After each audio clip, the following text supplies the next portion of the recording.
Yeah. Started up to go to work one morning. She backfired.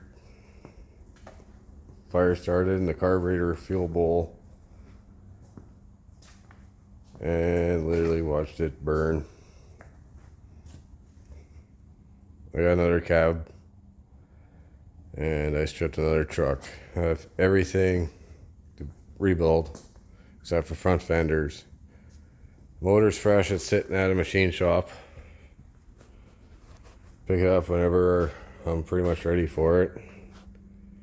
So when I start, pull the cab, pull the box, send the frame out for sandblasting, get it painted, get the motor and transmission back in.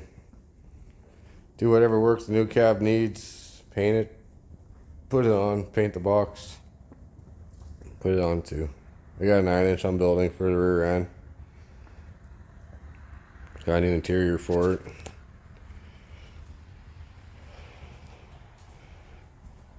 First build was 5 weeks.